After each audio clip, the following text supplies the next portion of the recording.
अस्सलामुअलैकुम। आज हम बना रहे हैं मटन मोगलाई ग्रेवी, जिसके लिए हमने मटन लिया है 3 पाव और इसे धोकर इसका पानी निथार लिया है। इसमें शामिल कर रहे हैं हम आधा चम्मच भुना हुआ ज़ीरा, उसका पाउडर बना लिया है हमने। आधा चम्मच हल्दी मिलाएंगे हम इसमें और आधा चम्मच गरम मसाला पाउडर मिलाएंगे।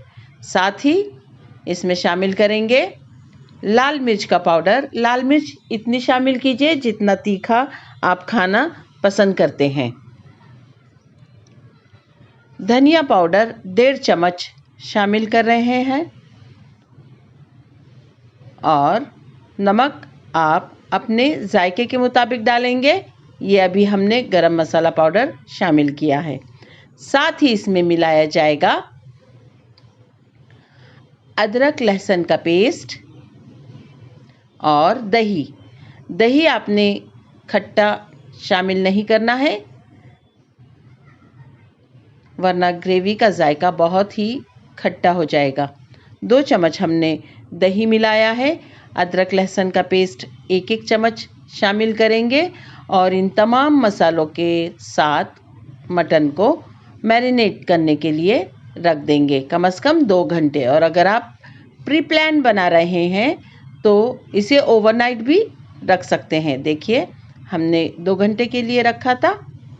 अब हम ये करेंगे कि एक कुकर में गरम मसाले जैसे कि तेज़पत्ता, दालचीनी, काली इलायची, हरी इलायची, लौंग और थोड़ा सा शाहजीरा डालकर ऑयल में इसे सौते करेंगे। और जैसे ही ऑयल गर्म हो जाएगा और गरम मसाला उसमें चटकने लगेगा तो हम मैरिनेट किया हुआ मटन इसमें शामिल करेंगे और इसके साथ ऑयल में खूब अच्छी तरह से गोश्त को भूना जाएगा।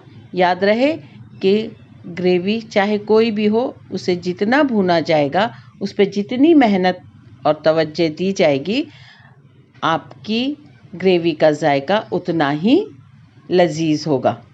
अब शामिल कर रहे हैं मटन और इसके बाद इसे खूब अच्छी तरह से भूना जाएगा कच्चेपन की खुशबू जाने तक।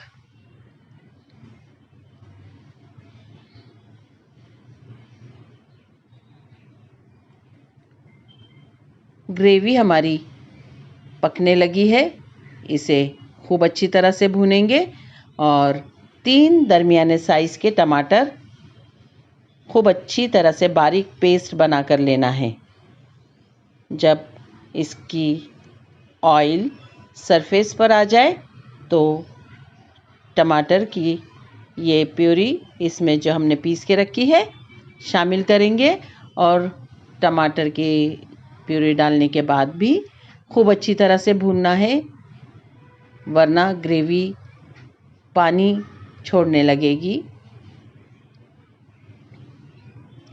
टमाटर डालने के बाद इसमें हम शामिल कर रहे हैं 10-15 काजू हमने पीसे थे और 2 चम्मच ड्राई कोकोनट पीसा था, खूब महीन बारीक सा।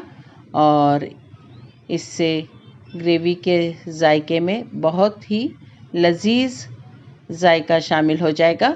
खूब अच्छी तरह से भूनना है यहाँ तक कि ऑयल सरफेस पर आने लगे।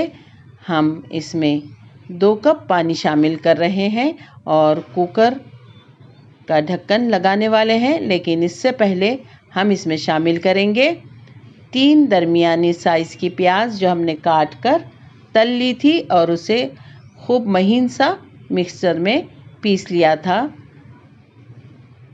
पिसी हुई प्याज शामिल करने के बाद चम्मच चलाएंगे, मसालों में प्याज को अच्छी तरह शामिल किया जाएगा।